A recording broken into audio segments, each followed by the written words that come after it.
Look, good morning to everyone, and I want to give you an update, a brief update on the City of Houston 6 months after Harvey, and provide you with some priorities that we are setting.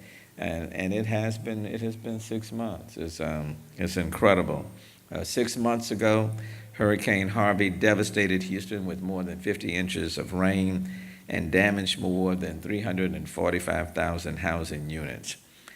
Houston suffered, and that's single-family homes as well as apartment units.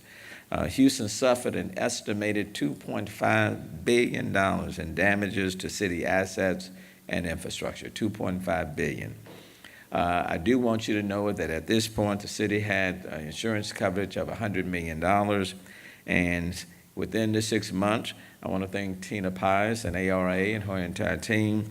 The city has collected the entire $100 million, which is now already in hand.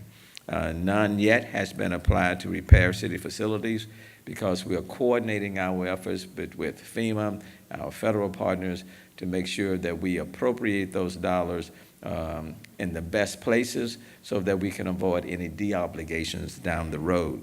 I will say to you that in terms of our public infrastructure, there are certain things I do want to highlight. The municipal courts that services thousands of individuals within a week. The municipal court is in bad shape, and we are having to address those concerns. There's only one elevator that's working. It took on water, so that is a high priority. The other one is the Wortham Center. And the Wortham Center is still not in operation. We're working on that to get it back in operation. And we do anticipate that it being repaired in time for the opera season to start on time. And so that will take place, and we're excited about that because we don't want it to delay the opera. So by September 1, we will be back in the Wortham Theater. In the meantime, I will continue to perform at certain arts groups and plays to offset the fact that, Wortham is down. So please come out and check me out again on March the 4th, since Memphis has asked me to return to the cast. At the same time, you know that the Northeast Water Purification Plant, as well as two of our sanitary sewer plants, were underwater. Oh, Councilmember Martin, why don't y'all come up? Y'all can come up. I don't have to be Councilmember Cisneros. No, Marvin, you can come on. Councilmember Christie, come on, y'all. Closeness is good. Councilmember Robinson, yeah, please come on up. Thank you. So as you know, the Northeast Water Purification Plant and two of our sanitary sewer plants were totally submerged. And we're working now to make sure that these systems are more resilient as we move forward. And that's very, very important. As of February 20th, at one point we had 10,000 people in shelters. Once the waters receded, most returned home. And city provided rapid rehousing for 936 people in 42 days, and we were able to close our shelters. As of February 20th, we have 3,422 households, not people, who remain in hotels. So as of February 20th, there are 3,422 households that remain in hotels. Harvey was a historic event. While we are still not where we want to be or need to be, our emergency response was equally historic. Full recovery takes time, resources, and requires tough decisions, but I will say the debris was picked up in record time throughout the city, and we owe Solid Waste, Harry Hayes and his team, all of the various contractors, our partners in San Antonio, in Austin. We owe them a great deal for coming in and partnering with us. Collaboration does work, and it worked in this particular case. Since Harvey, we have made some great strides. The Houston Fire Department has secured 4 high water vehicles and 6 evacuation boats through private donors. And then on the agenda for this coming week, there's a request for council to approve an additional $2 million for our fire department to purchase the additional assets. If you can remember, Chief Pena identified assets that would need it for future storms. And then with the appropriation of approval of those $2 million, we will have met the priorities that he set. I have also approved more than $300,000 in flood response training. So not only do we need the assets, which we will have, we want to make sure that our firefighters are adequately trained, and we have taken steps to provide that training. We will be better prepared for the next storm. The Greater Houston Community Foundation Hurricane Harvey Relief Fund has raised really about $112, $113 million from 125,000 donors. Round 4 announcement will occur the week of March the 5th. That'll be round 4. And the focus areas for that round include behavioral health, legal services, housing services, housing repair services, as well as nonprofits who focus on case management. And we know there's a tremendous need for that. Thousands of individual volunteers have joined with nonprofits to mark out and gut damaged homes and to help people recover. Can't say enough for the nonprofits, okay? Can't say enough, because with the federal dollars coming slowly, okay, and people in need right now, but for the nonprofits and the volunteers, immediate needs would not be met. We know there's still a lot of needs out there, but I do want to thank the nonprofits for just saving the day and stepping up and trying to meet the needs throughout our city. Congress passed, we still need resources to help people rebuild their lives and their homes to help the city mitigate the risk of future flooding. Congress passed a $90 billion package to be divided amongst Texas, Florida, and California, and the Virgin Islands and Puerto Rico. We still need funds for flood mitigation projects to expand the bayous of Third Reservoir, home buyouts, elevation, the coastal spine, and most of those dollars will have not reached the city of Houston, but hopefully they are coming real soon. And the only money that we're operating right now with coming from FEMA, the feds, is the $424 million from FEMA. Another $5 billion has been designated, but may not be available until sometime after the summer. In moving to long-term recovery, we continue to work with our federal partners and the Texas General Land Office to get Houstonians back into their homes as quickly as possible. More than 345,000 homes were impacted by Harvey, 135,000 of which are single-family homes. So far, FEMA has identified only about 1,100 as potentially eligible for temporary direct housing assistance. You know, we strongly take issue with that number, and we are continuing to work with FEMA to expand that number. These may be people who just called in, but we recognize that there are thousands of people in our city who have been impacted. They may not know who to call. That's why the nonprofits have stepped in, volunteers, case managers, in order to assist people in where to call and provide them that information. That is a critical need. Case managers, a critical need that remains in our system. And in fact, the county judge and I are meeting with some people from Health and Human Services later on today. What the city still needs are qualified case managers that can deliver intensive services like navigating clients to housing options and assisting with housing barriers, such as farmer credit or criminal record issues.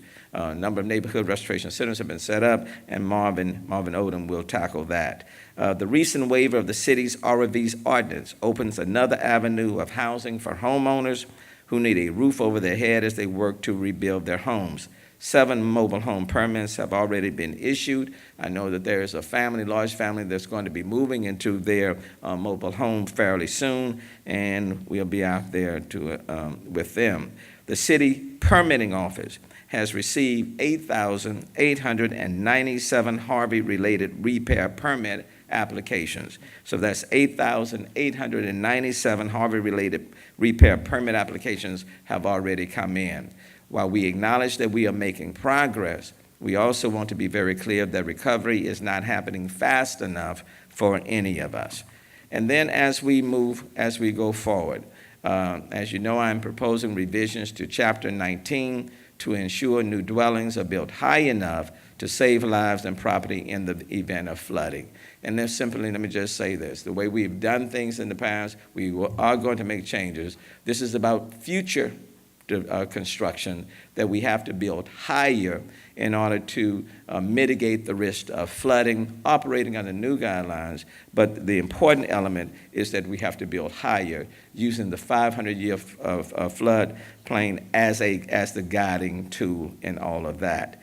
At this time, let me stop. One of the things that we have done within the 6 months is to appoint Marvin Odum, the former head of Shell, who led the Shell's recovery effort after Hurricane Katrina, to lead the city's recovery effort here.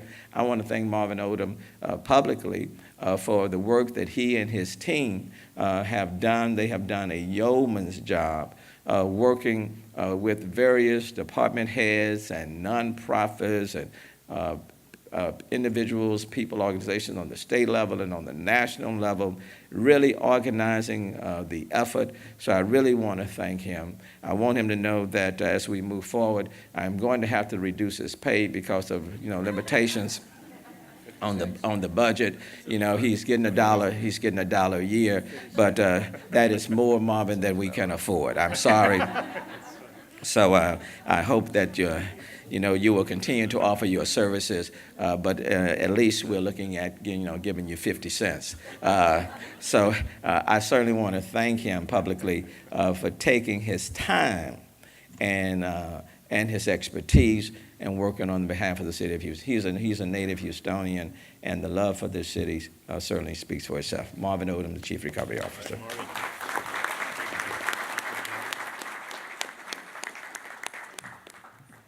Thanks, Mayor. Good morning, everyone. You can tell I'm new to the city. If I'd have realized this was no tie day, I would have been the first one in line, but I'm still learning the ropes here. So the 6-month milestone for what will clearly be a multi-year recovery. A couple of messages I want to leave with you today, but they fall into the categories of having clear principles, strong partnerships, and hard choices. I think that's what the recovery is about. I'd like to share those 6 principles with you, principles that have been guided by the mayor. And as he said, these are personal, not just because of the role I'm playing here in the city, but also as a lifelong Houstonian. So the first principle is that we're going to build forward, not back. We're going to grab this opportunity to ensure Houston thrives in the future. And that means shaking up some of the comfortable but unsustainable ways that we've done things in the past. Second principle is ensuring the recovery is targeting those areas where there is the greatest need. And sometimes that can be in the quietest communities, and we recognize that. Third principle is that we're going to run this recovery as a lean, coordinated machine using business principles, partnerships, and innovation to stretch these recovery dollars more than we've ever been able to do in the past. And fourth principle is we're going to preserve the diversity and the culture of Houston's neighborhoods. Number 5, we're going to drive for an even more economically vibrant, green, livable city, a city that's competitive in attracting people and business to our borders. And number 6, we're going to be ready for the next Harvey, because the next Harvey, whatever it looks like, whatever it is, will come.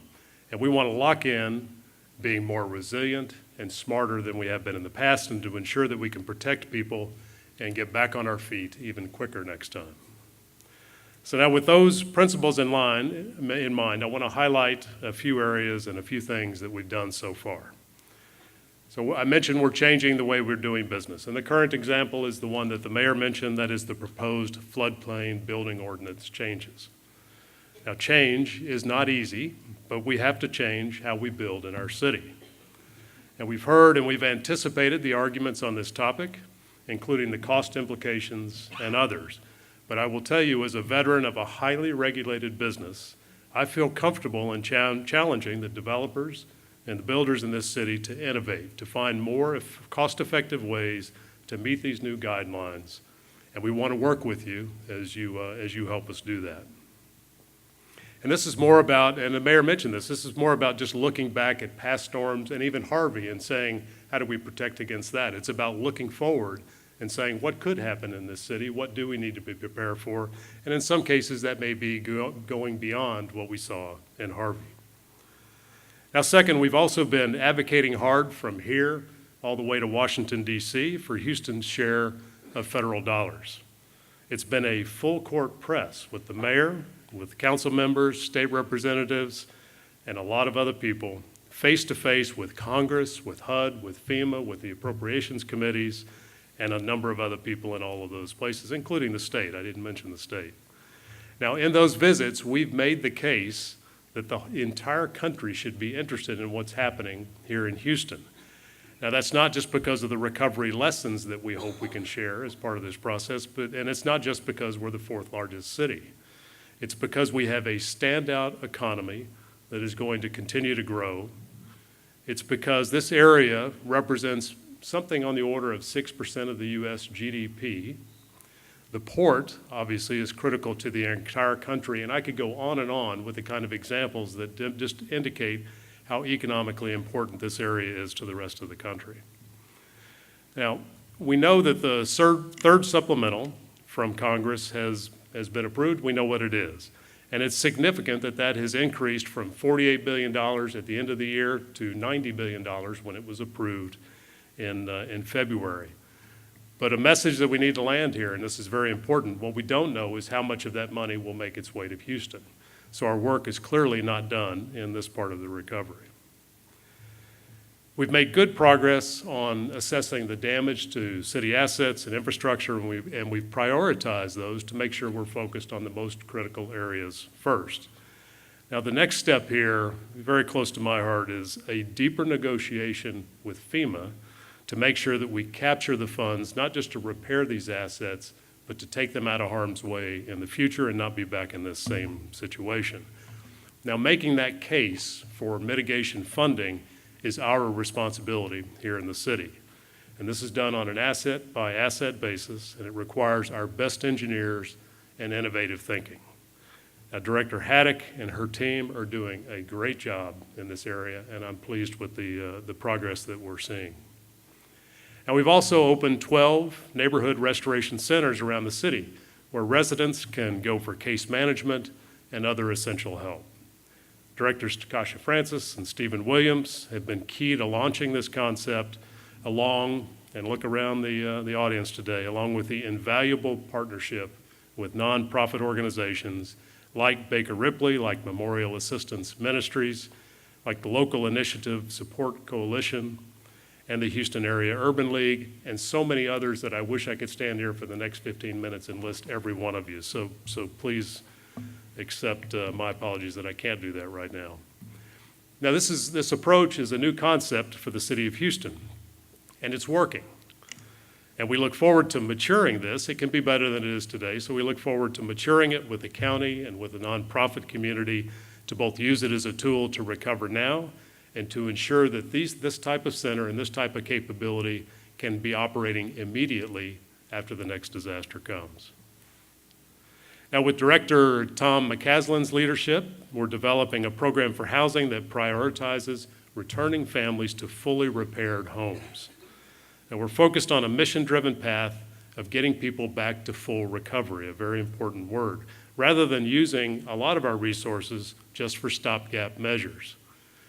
Now, an important message that goes along with that is that approach can be slower in the initial launch, this focus on permanent home repairs, but it's validated by the fact that 80% of qualified candidates so far are choosing home repair over RVs or apartments. So this is what people are asking us for. This recovery is also an opportunity to take an enormous step forward in achieving the vision of ensuring access to an affordable and safe home for every resident. And to that end, we are also coordinating, again, look around the room, with private and philanthropic funding sources, particularly now, as the mayor said, to fill the gap before the federal funds get here. Now, next week, we'll begin repairs on the first 10 FEMA-approved homes. An additional 300 homes are currently in the inspections and the approval process. And by the end of June, we anticipate 500 homes will be repaired by this FEMA-funded program, a program that provides up to $60,000 per home for repair. So this is a significant opportunity. And I hope you start to get to the sense that now we're at the point where these programs begin to ramp up and become more significant across the city. But finally, we're preparing for the much larger wave of housing recovery that's funded by Housing and Urban Development and the block grants that will make their way to the city. Now, as the mayor said, while we don't expect that those funds will likely arrive before, say, the August timeframe, we're putting every element that we can in place to ensure that we can immediately begin repair and new construction work when that money arrives. I know it's on your mind. So with regards to flood mitigation, and when I say flood mitigation, what I'm saying is think about transformative projects that will make Houston more resilient, like the Bayou projects, diversion channels, reservoirs, detention, and surge protection. Now, Steve Costello is leading the way in coordinating with the Harris County Flood Control, TxDOT, and others to ensure alignment on the right projects and in the right order. And that's a difficult thing to agree on, but it's extremely important that we do that. Now, you can expect to, and you will see unprecedented coordination and cooperation between these agencies. By working together and leveraging the Harvey funding, we have the opportunity, I think it's fair to say, as never before, to advance many of these transformative projects. Now, some of these projects have been on the books for years, and others will represent new and bold ideas. Much of this is clearly long-term work with funding and a number of other challenges, but alignment now on those priorities and which projects when is going to be critical to moving us forward. We'll also continue to look outside of the city and the county governments for modeling and predictive technology and other ideas that can improve our resilience to flooding. I think there's a lot more to be done in this space. There's a lot of ideas, and we want to harness those and pull those in. So you'll see us executing on that. I want to close with just two quick points. And the first one that the mayor referred to, and that is that everything that we're doing is part of a massive mosaic. That's how I'd ask you to think about it. A mosaic of solutions, programs, and partnerships that have to work together in order for us to achieve these goals. Now, it's always going to be tempting to focus on individual elements or pick apart individual elements. But this team, this recovery team, and a lot of them are here today, must be mindful of the interconnected role that each of those elements plays. The second point I want to make is that some of you have, and if you haven't yet, you will, hear me complain very loudly about times of and reasons for slow progress. But again, I want to preempt that message just a bit by saying that is nearly always about process and systems and rarely, if ever, about individuals. The people that we come into contact with that are working on this recovery from here all the way to Washington are working extremely hard to do the right thing. With that, let me hand it back to you, Mayor. Thanks, Marvin. Yeah. Thank you. I think we need to give Thank that you. guy a raise. Give him a dollar. Give him a dollar. All right, okay, you stay at the dollar. We're gonna keep you at the $1, okay? Paid in advance? Yeah, I mean, you won me over, you know. Look, there are many Houstonians who still need assistance rebuilding their lives and homes. A majority of this assistance is being provided by local nonprofits and non-governmental organizations with the help of volunteers. To support these recovery and rebuilding efforts, I'm excited to announce the Houston Still Needs You campaign developed by the Mayor's Office and the Department of Neighborhoods, the Houston Still Needs You campaign. The campaign's mission is to engage and recruit volunteers and connect them to agencies and organizations that are providing relief and recovery services to residents across the city. This program will allow us to more accurately report volunteer hours for Harvey-related relief and recovery activities and ensure the maximum volunteer offset for FEMA match requirements. We will be working directly with Microsoft on a digital platform, and there's an announcement, a future announcement with Microsoft that will be coming soon. We're asking individuals who want to volunteer, as well as organized groups such as corporate teams, faith-based groups, student organizations, professional trade organizations, and skilled or licensed professionals in a variety of disciplines tomorrow, on Saturday, February 24th, and there will be a lot of things taking place tomorrow. From 9 a.m. to 1 p.m., the city will kick off the Houston Still Needs You campaign in partnership with 2 Hurricane Harvey Relief Fund recipients, Rebuilding Houston Together, and Chapelwood United Methodist Church, and corporate community partner DeJohn Holmes, which is providing skilled construction workers. The year one goal is 2 million volunteer hours. It is ambitious, but we believe that we can achieve that. Fellow Houstonians, Houston still needs you. To find out how you can help, visit the Volunteer Initiative's website at houstontx.gov/volunteer or call 832-393-1061. And then lastly, over the last 6 months and even before, I don't want to close without saying I believe that the relationship between the city and the county is stronger than it has ever been. And I certainly want to acknowledge working in collaboration with Judge Ed Emmett and all of the commissioners and their respective partners on their end, along with the city. The relationship with the city and the county is extremely strong. And so I want to thank the county and all of them for working as we advance the interests of the entire region. We are going to get to you. Now, let me say this to Houstonians. No one will be left behind. No one is going to be ignored, okay?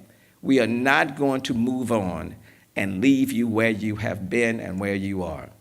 And I say that especially to our seniors in the city. If you know of seniors in homes and the homes got mold infested and they need to come out of there, they need help, then call in for them, okay? Don't let them just stay in those homes. We will find a way to get to them as quickly as possible, okay? But no one in the city is going to be left behind.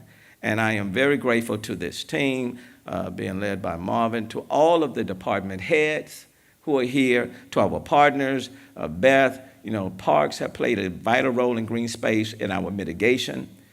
They held up very, very well. And so there are a number of things that we need to continue to do and to make our city more resilient.